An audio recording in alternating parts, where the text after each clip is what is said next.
നമസ്കാരം, എല്ലാവർക്കും മൈ നോട്ട്ബുക്കിൻ്റെ മറ്റൊരു വീഡിയോയിലേക്ക് സ്വാഗതം. ഇന്നത്തെ വീഡിയോയിൽ നമ്മൾ പഠിക്കാൻ പോകുന്നത് ICDS സൂപ്പർവൈസർ എക്സാമിന് പ്രീവിയസ് ക്വസ്റ്റ്യൻ പേപ്പർ ഡിസ്കഷനാണ്. കഴിഞ്ഞ ക്ലാസ്സിൽ പ്രീവിയസ് ഇയർ ക്വസ്റ്റ്യൻ പേപ്പേഴ്സ് നമ്മൾ ഡിസ്കസ് ചെയ്തിരുന്നു. ക്വസ്റ്റ്യനും ആൻസറും മാത്രമായിരുന്നു. അപ്പോൾ ചോദിച്ചിരുന്നു ഇതിൻ്റെ ഡിസ്ക്രിപ്റ്റീവ് ആയിട്ടുള്ള ആൻസേഴ്സ് വേണമോ അല്ലെങ്കിൽ റിലേറ്റഡ് ആയിട്ടുള്ള ഫാക്ട്സ് കൂടി പറയണോ എന്ന്. അപ്പോൾ കൂടുതൽ പേരും ഡിസ്ക്രിപ്ഷൻ വേണം അല്ലെങ്കിൽ ഡിസ്ക്രൈബ് ചെയ്ത് പറയണം എന്നാണ് പറഞ്ഞത്. അപ്പോൾ അതിനാൽ നമ്മൾ ഇതിലൊരു 10 ക്വസ്റ്റ്യൻസ് ഉണ്ട്. അപ്പോൾ അത് നമ്മൾ കൂടുതൽ വിശദമായിട്ട് തന്നെ പഠിക്കുന്നതാണ്. ഇനി ICDS സൂപ്പർവൈസർ എക്സാമിൻ്റെ വാട്സാപ്പ് ചാനലിൽ ജോയിൻ ചെയ്യാത്തവർക്ക് വേണ്ടിയിട്ട് ലിങ്ക് താഴെ കൊടുത്തിട്ടുണ്ട്. നിങ്ങൾക്കത് ജോയിൻ ചെയ്യാം. അതുപോലെ ICDS സൂപ്പർവൈസറിൻ്റെ പ്ലേലിസ്റ്റും സന്ദർശിക്കാവുന്നതാണ്. ആദ്യത്തെ ചോദ്യം, pellagra is caused due to the deficiency of. Pellagra എന്ന് പറയുന്ന അസുഖം എന്തിൻ്റെ ഡെഫിഷ്യൻസി കാരണമാണ് ഉണ്ടാകുന്നത്? എന്ത് കുറവ് മൂലമാണ് ഉണ്ടാകുന്നത്? Thiamine, riboflavin, niacin, folic acid. ഇതിൻ്റെ ആൻസർ ഏതാണ്? താഴെ കമൻറ്റ് ചെയ്യാം. നിയാസിനാണ് പെല്ലഗ്ര എന്ന് പറയുന്നത്. എന്തിൻ്റെ ഡെഫിഷ്യൻസി മൂലം ഉണ്ടാകുന്നതാണ്? നിയാസിൻ. ഇനി ഈ പെല്ലഗ്ര എന്ന് പറയുന്നത് ഒരു സിസ്റ്റമിക് ഡിസീസ് ആണ്, caused by the severe deficiency of niacin. ഈ നിയാസിൻ എന്ന് പറയുന്നത് വൈറ്റമിൻ B3 ആണ്. ഈ ഒരു നിങ്ങൾക്ക് ഈ ഒരു ഫോട്ടോയിൽ കാണാവുന്നതാണ്. ഈ ഒരു സ്കിൻ ലെഷൻസ്, സ്കിന്നിൽ ഇങ്ങനെ ഉണ്ടായിരിക്കുന്ന ഇൻഫ്ലമേറ്ററി ആയിട്ടുള്ള കാര്യങ്ങൾ, ഇൻഫ്ലമേഷൻസ് കാണാവുന്നതാണ്. ഇതൊക്കെ ഈ പെല്ലഗ്രയുടെ ഒരു ലക്ഷണമാണ്. So the pellagra affects the whole body and can eventually lead to death also. Primary pellagra എന്ന് പറയുന്നത് ഒരു നമ്മുടെ ഡയറ്റിൽ തന്നെ, നമ്മുടെ ഭക്ഷണത്തിൽ നിയാസിൻ്റെ കുറവ് മൂലം അല്ലെങ്കിൽ B3 കുറവ് മൂലം ഉണ്ടാകുന്നതാണ് പ്രൈമറി പെല്ലഗ്ര എന്ന് പറയുന്നത്. അപ്പോൾ സാധാരണ പുവർ ആൻഡ് ഫുഡ് ലിമിറ്റഡ് ജനങ്ങളിലൊക്കെയാണ്, അല്ലെങ്കിൽ പോപ്പുലേഷൻസിലൊക്കെയാണ് വരുന്നത്. അപ്പോൾ അങ്ങനെയുള്ള ഫുഡ് ലിമിറ്റഡ് ആയിട്ടുള്ള കൺട്രീസിലൊക്കെ ആയിരിക്കും അത് കൂടുതലും കാണുന്നത്. സെക്കൻഡറി പെല്ലഗ്ര എന്ന് പറയുന്നത് when the body is unable to absorb the niacin you eat. അപ്പോൾ രണ്ട് രീതിയിലുണ്ട്.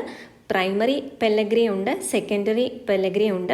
പ്രൈമറി എന്ന് പറഞ്ഞു കഴിഞ്ഞാൽ നമുക്ക് നമ്മുടെ ഫുഡിൽ അല്ലെങ്കിൽ ആ നിയാസിൻ അല്ലെങ്കിൽ B3 ഉള്ള ഫുഡ് കഴിക്കാൻ പറ്റുന്നില്ല, അല്ലെങ്കിൽ ഫുഡ് ഇല്ല, അങ്ങനെയുള്ള ലാക്ക് ഓഫ് ഫുഡ്, അങ്ങനെ ഈ ഫുഡ് ലിമിറ്റഡ് ആയിട്ടുള്ള പോപ്പുലേഷനിലാണ് ഇത് കാണുന്നത്. ഇനി അടുത്തത് സെക്കൻഡറി പെല്ലഗ്ര. അതെപ്പോഴാണ് വരുന്നത്? നമ്മൾ കഴിക്കുന്ന ഭക്ഷണത്തിൽ നിന്നും നിയാസിൻ അബ്സോർബ് ചെയ്യാൻ പറ്റാതെ വരുമ്പോഴാണ്. ഇനി ഈ ബോഡി നമ്മൾ വൈറ്റമിൻ 3 അല്ലെങ്കിൽ നിയാസിൻ യൂസ് ചെയ്യണം എന്തിനു വേണ്ടിയിട്ടാണ്? ഫുഡ് കലോറീസിനെ എനർജിയാക്കി മാറ്റാൻ വേണ്ടിയിട്ടാണ്. ഫുഡ് കലോറീസിനെ എനർജിയായിട്ട് മാറ്റാൻ വേണ്ടിയിട്ടാണ് നിയാസിൻ, വൈറ്റമിൻ B3 യൂസ് ചെയ്യുന്നത്. ഇനി എന്തൊക്കെയാണ് അതിൻ്റെ സിംറ്റംസ് നോക്കൂ. ഒന്ന് നമ്മൾ പറഞ്ഞിരുന്നു, സ്കിൻ ഇൻഫ്ലമേഷൻ അല്ലെങ്കിൽ ഡെർമറ്റൈറ്റിസ് എന്ന് പറയും. ഇനി ന്യൂറോളജിക്കൽ ഇമ്പയർമെൻറ്റ്സ്, ഡെലൂഷൻസ് അല്ലെങ്കിൽ ഹലൂസിനേഷൻസ് ഒക്കെ ഉണ്ടാക്കാം. ന്യൂറോളജിക്കലായിട്ടുള്ള പ്രശ്നങ്ങൾ ഉണ്ടാവാം. നോസിയ എന്ന് പറഞ്ഞു കഴിഞ്ഞാൽ എന്താണ്? ആ ഒരു ഛർദി അങ്ങനെയുള്ളൊരു വൊമിറ്റിംഗ് സെൻസേഷനൊക്കെ വരുന്ന ആ ഒരു ഇതാണ് നോസിയ എന്ന് പറയുന്നത്. ഇനി ഡിക്രീസ്ഡ് അപ്പറ്റൈറ്റ്, വിശപ്പ് കുറയുക. വാട്ടറി ഡയറിയ വരിക. അപ്പോൾ ഇതൊക്കെയാണ് അതിൻ്റെ ഒരു ലക്ഷണങ്ങൾ. അടുത്ത question, RDA for iron for an adult Indian woman. അപ്പോൾ RDA എന്ന് പറഞ്ഞാൽ എന്താണ്? Recommended dietary allowance. കഴിഞ്ഞ ഒരു ക്വസ്റ്റ്യൻ പേപ്പർ നമ്മൾ ഡിസ്കസ് ചെയ്തപ്പോഴും ഒരുപാട് പേര് കമൻറ്റ് ചെയ്തിരുന്നു എന്താണ് RDA എന്ന് ക്വസ്റ്റ്യൻ ചോദിച്ചിരുന്നു. അപ്പോൾ റെക്കമെൻഡഡ് ഡയറ്ററി അലവൻസ് ആണ് RDA. ഇനി RDA ഫോർ അയൺ ആണ് ചോദിച്ചിരിക്കുന്നത്. അപ്പോൾ ഒരു മുതിർന്ന ഇന്ത്യൻ വുമണിന് എത്രമാത്രം RDA ആണ് പെർ ഡേ വേണ്ടതെന്നാണ്. ഇപ്പോൾ 17 milligram per day, 21 milligram per day, 28, 35 എന്നൊക്കെയാണ് ഓപ്ഷൻ കൊടുത്തിരിക്കുന്നത്. RDAയുടെ ഒരു ലിസ്റ്റ് നമുക്കിവിടെ കാണാം. RDA ഫോർ അയൺ ആണ് ഇവിടെ പറഞ്ഞിരിക്കുന്നത്. ഇപ്പോൾ ഇൻഫാൻറ്റ് എന്ന് പറഞ്ഞാൽ 0 to 6 months പ്രായമുള്ള ബേബീസ്, അപ്പോൾ മെയിൽസ് ആണെങ്കിലും ഫീമെയിൽസ് ആണെങ്കിലും 0.27 milligram per day ആണ് വേണ്ടത്. അതുപോലെ ഇൻഫാൻസ് 7 to 12 months ഉള്ള ഇൻഫാൻസ് ആണെങ്കിൽ 11 milligram per day ആകാം. ഇനി ചിൽഡ്രൻ എന്ന് പറയുമ്പോൾ 1 to 3 years ഉള്ള ചിൽഡ്രൻ ആണെങ്കിൽ 7 milligram per day മതി. അതുപോലെ ചിൽഡ്രൻ 4 to 8 years ആണെങ്കിൽ 10 milligram per day. അത് ഫീമെയിൽ ആയാലും മെയിൽ ആയാലും. ഇനി ചിൽഡ്രനിൽ തന്നെ 9 to 13 years ആണെങ്കിൽ 8 milligram per day. അഡോളസെൻ്റ് ആണെങ്കിൽ 14 to 18 years ആണെങ്കിൽ 11 ആൻഡ് 15. 11 എന്ന് പറയുന്നത് മെയിൽസിനും 15 വരുന്നത് ഫീമെയിൽസിനുമാണ് വരുന്നത്. ഇനി അടുത്തത് അഡൾട്ടിൽ തന്നെ 19 മുതൽ 50 ഇയേഴ്സ് വരെ, 19 മുതൽ 50 ഇയേഴ്സ് വരെയുടെ അഡൾട്ടിനാണെങ്കിൽ 8ഉം 18ഉമാണ് കൊടുത്തിരിക്കുന്നത്, 8ഉം 18ഉം.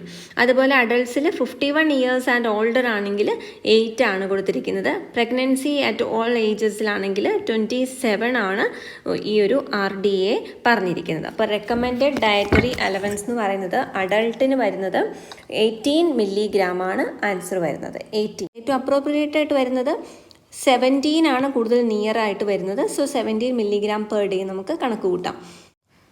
അപ്പം 19 to 15 ഇയേഴ്സ് ആണെങ്കിൽ 8 milligram daily for men, 18 milligram for women, 27 milligram for pregnancy and 9 milligram for lactation. Adolescence ആണെങ്കിൽ നമ്മൾ ആദ്യം പറഞ്ഞിരുന്നു 11 മില്ലിഗ്രാം ഫോർ ബോയ്സും 15 മില്ലിഗ്രാം ഫോർ ഗേൾസും ആണ്.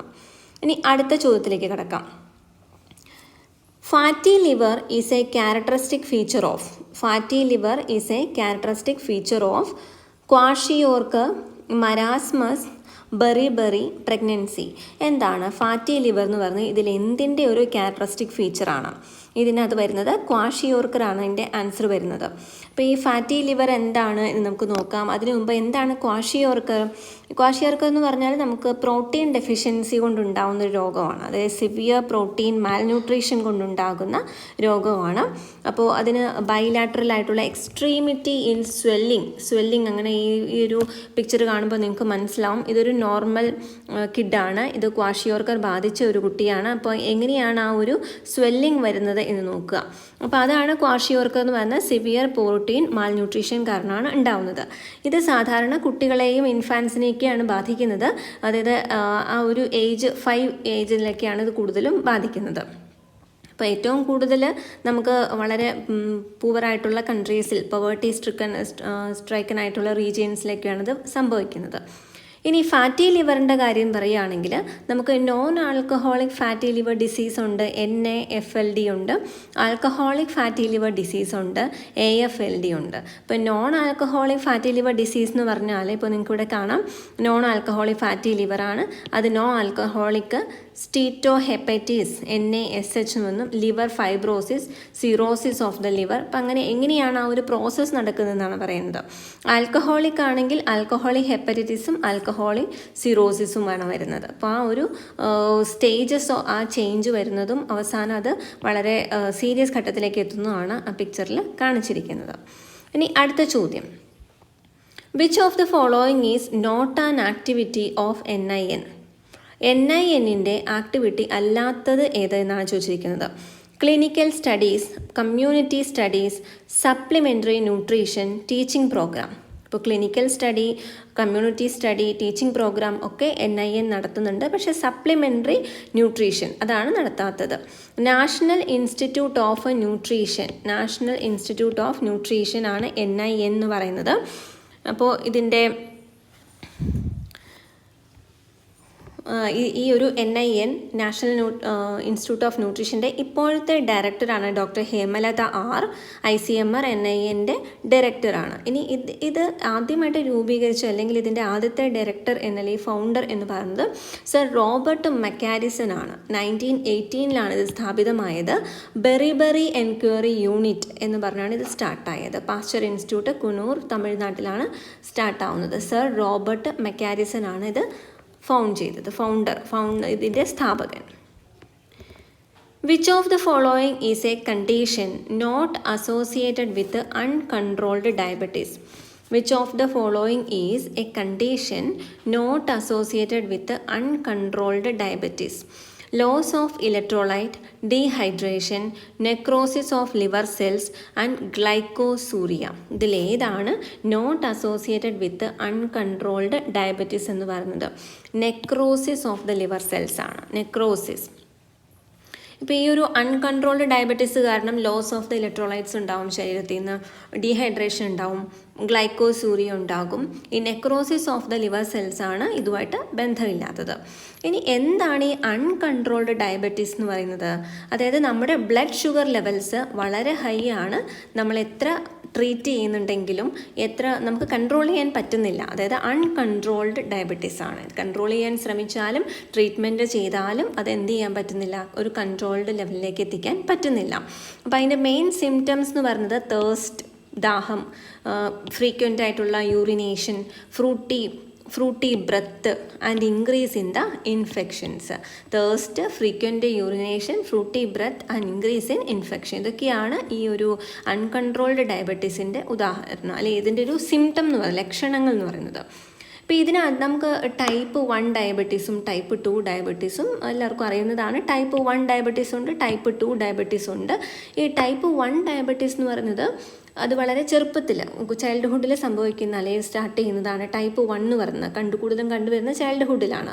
ഈ ടൈമിൽ immune system attacks the insulin producing cells in the പാൻക്രിയാസിലെ ഇൻസുലിൻ പ്രൊഡ്യൂസിങ് സെൽസിനെ ഇമ്മ്യൂൺ സിസ്റ്റം അറ്റാക്ക് ചെയ്യുന്നു. അതുകൊണ്ട് ഇൻസുലിൻ പ്രൊഡ്യൂസ് ചെയ്യാൻ പറ്റാതെ വരുന്നു. അങ്ങനെയാണ് ടൈപ്പ് 1 ഡയബറ്റീസ് ഉണ്ടാകുന്നത്. ഇനി ടൈപ്പ് 2 ഡയബറ്റീസിന് കാരണമാവുന്നത് എന്താണെന്ന് വെച്ചാൽ അത് അപ്പിയർ ചെയ്യുന്നത് തന്നെ at the age of 45 years. ഈ 45 അല്ലെങ്കിൽ 45 കഴിഞ്ഞുള്ള ഇയേഴ്സിലാണ് ടൈപ്പ് 2 ഡയബറ്റീസ് സാധാരണ കോമൺ ആയിട്ട് വരുന്നത്. അതിൻ്റെ സിംറ്റംസും വളരെ ഗ്രാജുവലായിട്ടാണ് വരുന്നുള്ളൂ. അടുത്ത ചോദ്യം, egg is used in cookery as. Egg is used as എന്താണെന്ന് ചോദിക്കുന്നത്. Emulsifier, shortening, additive, preservative. ഇപ്പോൾ എഗ്ഗ് കുക്കറി അല്ലെങ്കിൽ പല കുക്കിംഗ് ഐറ്റംസിൻ്റെ കൂടെ ഈ എഗ്ഗ് ചേർക്കുന്നത് എന്തിനാണ്? Because that is a good emulsifier property ഉള്ളതുകൊണ്ടാണ്. അപ്പോൾ എന്താണ് ഈ എമൾസിഫയിങ് പ്രോപ്പർട്ടി എന്നൊക്കെ നോക്കാം, അല്ലെങ്കിൽ എന്താണ് അതിനെ ഹെൽപ്പ് ചെയ്യുന്നതെന്ന് നോക്കാം. An egg can help to bind ingredients. പല ഇൻഗ്രീഡിയൻസിന് ബൈൻഡ് ചെയ്യാൻ ആര് ഹെൽപ്പ് ചെയ്യുന്നു? എഗ്ഗിന് ഹെൽപ്പ് ചെയ്യാം. ആൻഡ് ഗീവ് വോള്യൂം ടു ബാറ്ററിന് വോള്യൂം കൊടുക്കാനും, എമേഴ്സിഫൈ ലിക്വിഡ്സ്, ഒരു സോസ് തിക്കൻ ചെയ്യാൻ, provide flavour, clarify a liquid and even add a nice colour or glaze to certain dishes. ഇതിനൊക്കെ എഗ്ഗ് ഹെൽപ്ഫുള്ളാണ്. ഇനി ഈ ഒരു എഗ്ഗ് യോക്കിലുള്ള പ്രധാനപ്പെട്ട ഒരു എമേഴ്സിഫയറാണ് ലെസീത്തിൻ എന്ന് പറയുന്നത്. എന്താണ് ലെസീത്തിൻ എന്ന് പറയുന്നത്? ഇനി എഗ്ഗ് എമേഴ്സിഫയറായിട്ട് എങ്ങനെയൊക്കെ ആക്ട് ചെയ്യുന്നു എന്ന് നോക്കാം. It act as a stabilising agent by reducing the surface tension കുറച്ച് ഒരു സ്റ്റെബിലൈസിങ് ഏജൻ്റായിട്ട് വർക്ക് ചെയ്യും. അത് മറ്റുള്ള ഇൻഗ്രീഡിയൻസിനെല്ലാം ബൈൻഡ് ചെയ്ത് നിർത്തും. അതുപോലെ it reduces the force required to create the droplet that comprise an emulsion. അപ്പോൾ അത് ബൈൻഡ് ചെയ്യാൻ ഹെൽപ്പ് ചെയ്യും എന്നാണ് പറഞ്ഞിരിക്കുന്നത്. ഇനി ഈ എന്തുകൊണ്ടാണ് ഈ സർഫസ് ടെൻഷൻ റെഡ്യൂസ് ആവുന്നത്? Due to the presence of lecithin അല്ലെങ്കിൽ phosphatidyl choline contained with the egg yolk. അപ്പോൾ എഗ് യോക്കിനകത്ത് ലെസീത്തിൻ അല്ലെങ്കിൽ ഫോസ്ഫാറ്റി ഡൈൽ കോളൈൻ എന്നാണ് പറയുന്നത്. അപ്പോൾ എഗ് എന്തിനു യൂസ് ചെയ്യുന്നു? എമൾസിഫയർ ആയിട്ടാണ് കുക്കറിയിൽ യൂസ് ചെയ്യുന്നത്. അടുത്തത് a food rich in omega-3 fatty ആസിഡിൽ റിച്ച് ആയിട്ടുള്ള ഫുഡ് ഏതാണെന്നാണ്. Fruits, vegetables, nuts, meat. അപ്പോൾ omega-3 ഫാറ്റി ആസിഡ് അത് കൂടുതലായിട്ടുള്ളത് നട്ട്സിലാണ്. ഇപ്പോൾ മോസ്റ്റ് സയൻറ്റിഫിക്കലി റിസർച്ച്ഡ് omega-3, ഈ omega-3 എന്ന് പറയുമല്ലോ, ഈ 3 നമ്പേഴ്സ് ഓഫ് ഒമേഗ ഉണ്ട്. അപ്പോൾ ഏതൊക്കെയാണെന്ന് നോക്കാം. എന്താണ്? ALA, EPA, DHA. ALA എന്ന് വെച്ചാൽ ആൽഫ ലിനോലെനിക് ആസിഡ്. അടുത്തത് EPA, ഈക്കോസെപ്പന്തനോയിക് ആസിഡ് ആൻഡ് ഡോക്കോസഹക്സനോയിക് ആസിഡ്. അപ്പോൾ ഇതിൻ്റെയൊക്കെ പ്രൊനൗൺസിയേഷൻ കുറച്ച് ഡിഫറെൻ്റ് ആയിരിക്കാം. അപ്പോൾ ഞാനിത് വായിക്കുന്നതേ ഉള്ളൂ. അപ്പോൾ ALA, EPA, DHA അങ്ങനെ 3 മോസ്റ്റ് സയൻറ്റിഫിക്കലി റിസർച്ച് omega-3s ആണ് ഇതെല്ലാം. omega-3 റിച്ച് ഫുഡ്സിന് കുറച്ച് എക്സാമ്പിൾ ഇവിടെ കൊടുത്തിട്ടുണ്ട്. എന്തൊക്കെയാണ്? Flax seed, wild cod, salmon fish, chia seed, herring fish, hemp seed, mackerel, walnut അങ്ങനെയുള്ള കുറേ എക്സാമ്പിൾസ്. അതായത് ഈ ഒരു നമ്മൾ പഠിച്ചിട്ടുണ്ട് അല്ലെങ്കിൽ കാണാവുന്നതാണ്, മത്തിയിലൊക്കെ അല്ലെങ്കിൽ ചാള അല്ലെങ്കിൽ മത്തി എന്ന് പറഞ്ഞ ഫിഷിലൊക്കെയാണ് ഏറ്റവും കൂടുതൽ omega-3 റിച്ച് ഫുഡാണ് അതെന്നൊക്കെ പറഞ്ഞു. അടുത്തത് SNF ഓഫ് സ്റ്റാൻഡേർഡ് മിൽക്ക് ഈസ്. SNF എന്താണ് SNF എന്ന് പറയുന്നത്? അതായത് SNF എന്ന് പറഞ്ഞാൽ solids not fat. Solids not fat, അതായത് മിൽക്കിലുള്ള സോളിഡ്, അതായത് ഫാറ്റ് പോർഷൻ അല്ലാതെ എന്താണ് സോളിഡ് ആയിട്ടുള്ളത്, അതാണ് SNF എന്ന് പറയുന്നത്. സ്റ്റാൻഡേർഡ് മിൽക്ക്, അങ്ങനെ മിൽക്ക് തന്നെ പലതരത്തിലുണ്ട്. അപ്പോൾ ഇത് പറയാം, ഓരോന്നിനും എന്താണ് SNF നോക്കാം. അപ്പോൾ SNF of the standard milk എത്രയാണ് പറയുന്നത്? 8.5% ആണ്. എത്രയാണ്? 8.5%. ഇവിടെ നോക്കാം, ക്ലാസ് ഓഫ് മിൽക്കും മിനിമം മിൽക്ക് ഫാറ്റിൻ്റെ പെർസെൻറ്റേജും മിനിമം SNF നോക്കാം. അപ്പോൾ ഇതിൽ സ്റ്റാൻഡർഡൈസ്ഡ് മിൽക്ക്, അതാണ് നമ്മൾ ആദ്യം പറഞ്ഞത്, അതിൽ ഫാറ്റ് എന്ന് പറഞ്ഞത് 4.5%, SNF എത്രയാണ്? 8.5 ആണ്. ടോൺഡ് മിൽക്ക് ആണെങ്കിൽ അതിൽ ഫാറ്റിൻ്റെ കണ്ടൻറ്റ് 3 ആയിരിക്കും. അതുപോലെ മിനിമം SNF അതിനകത്ത് വരുന്നത് 8.5 ആയിരിക്കും. ഇപ്പോൾ സ്റ്റാൻഡർഡൈസ്ഡ് മിൽക്ക് ആണെങ്കിലും ടോൺഡ് മിൽക്ക് ആണെങ്കിലും 8.5% ആണ് SNF വരുന്നത്. ഇനി ഡബിൾ ടോണ്ടാന്ന് വിചാരിക്കുക. ഡബിൾ ടോണ്ട് എന്ന് പറയുമ്പോൾ ഈ ഒരു ടോണ്ട് മിൽക്കിൻ്റെ ഹാഫ് ആയിരിക്കും ഫാറ്റിൻ്റെ പെർസെൻറ്റേജ്. മിനിമം SNF എന്ന് പറയുന്നത് അപ്പോൾ 9 ആണ് വരുന്നത്. ഇനി സ്കിംഡ് മിൽക്ക് എന്ന് പറഞ്ഞാൽ 0.5 കൂടാൻ പാടില്ല. ഫാറ്റിൻ്റെ പെർസെൻറ്റേജ് കുറവായിരിക്കണം, 0.5 കൂടാൻ പാടില്ല. അതുപോലെ 8.7 ആണ് SNF വരുന്നത്, മിനിമം SNF. അതുപോലെ ഫുൾ ക്രീം മിൽക്ക് ആണെങ്കിൽ 6 ആണ്. ഫുൾ ക്രീം മിൽക്ക് ആണെങ്കിൽ അതിനകത്ത് ക്രീമിൻ്റെ അളവ് കൂടുതലാണ്, ദാറ്റ് മീൻസ് ഫാറ്റിൻ്റെ പെർസെൻറ്റേജ് കൂടുതലാണ്. ഫുൾ ക്രീമിൽ മിനിമം മിൽക്ക് ഫാറ്റ് എന്ന് പറയുന്നത് 6%, മിനിമം SNFും 9% ആണ്. അപ്പോൾ ഇതിൽ ഒന്നുകൂടി കുറച്ച് ഡീറ്റെയിൽസ് കൂടി കൊടുത്തിട്ടുണ്ട്. ഡബിൾ ടോൺഡ് മിൽക്ക്, അപ്പോൾ ഇത് ഇവിടെ പറഞ്ഞത് തന്നെയാണ്. ഏകദേശം പല സോഴ്സിൽ നമ്മൾ നോക്കുമ്പോൾ കുറച്ച് പെർസെൻറ്റേജ് അങ്ങോട്ടും ഇങ്ങോട്ടും ചെറിയ ചേഞ്ചസ് മാത്രമേ ഉള്ളൂ. അപ്പോൾ ഇവിടെ നോക്കാം, കൗ ഹോൾ മിൽക്കിനകത്താണെങ്കിൽ SNF 8.5% കുറയാതെ ഓൾമോസ്റ്റ് 8.5% ഉണ്ട്. ബഫല്ലോ ഹോൾ മിൽക്കാണെങ്കിൽ 9% ആണ് SNF വരുന്നത്. സ്റ്റാൻഡർഡൈസ്ഡ് ആണെങ്കിൽ 8.5 ആണ്. ടോൺഡ് ആണെങ്കിൽ 8.5 ആണ്. റീകമ്പൈൻഡ് മിൽക്ക് ആണെങ്കിൽ 8.5 ആണ്. സ്കിംഡ് ആണെങ്കിൽ 0.1 to 0.5, 0.5 കൂടാൻ പാടില്ല. അങ്ങനെയുള്ള ഓരോരോ കണ്ടീഷൻസ് ആണ് ഇവിടെ കൊടുത്തിരിക്കുന്നത്. അപ്പോൾ ബട്ടർ എന്ന് പറയുന്നത് നോട്ട് ലെസ് ദാൻ 76% ഫാറ്റ് ആയിരിക്കണം. മിക്സഡ് മിൽക്ക് എന്ന് പറഞ്ഞാൽ 4.5 ഫാറ്റും 8.5 SNFും ആണ് വരുന്നത്. ഇനി ഗോട്ട് അല്ലെങ്കിൽ ഷീപ്പ് മിൽക്കിനൊക്കെ എന്ന് വെച്ചാൽ 3 മുതൽ 3.5 വരെ ഫാറ്റും 8.5 മുതൽ 9 വരെയാണ് SNFും വരുന്നുള്ളൂ. ഇനി അടുത്ത ക്വസ്റ്റ്യനിലേക്ക് പോകാം. gluten is derived from maize, wheat, soybean, rice. ഏതാണ്? gluten is derived from വീറ്റിൽ നിന്നാണ് gluten ഡിറൈവ് ചെയ്തിരിക്കുന്നത്. ഇപ്പോൾ ഗ്ലൂട്ടൻ എന്ന് പറയുന്നത് ഒരു പ്രോട്ടീനാണ് actually, and it is found in some grains. ഏതൊക്കെ ടൈപ്പ് ഗ്രെയിൻസ് ആണ്? ഒന്ന് വീറ്റ്, ഇപ്പോൾ ഈ ഓപ്ഷനിൽ കൊടുത്തിരുന്നതിൽ ഒന്ന് വീറ്റാണ്, പിന്നെ ബാർലി, ഒന്ന് റൈ. അങ്ങനെയുള്ള ഈ ഒരു ഗ്രെയിൻസിലൊക്കെ അടങ്ങിയിരിക്കുന്ന ഒരു നാച്ചുറൽ പ്രോട്ടീനാണ് ആക്ച്വലി ഗ്ലൂട്ടൻ എന്ന് പറയുന്നത്. ഇപ്പോൾ ഗ്ലൂട്ടൻ അത് ഒട്ടും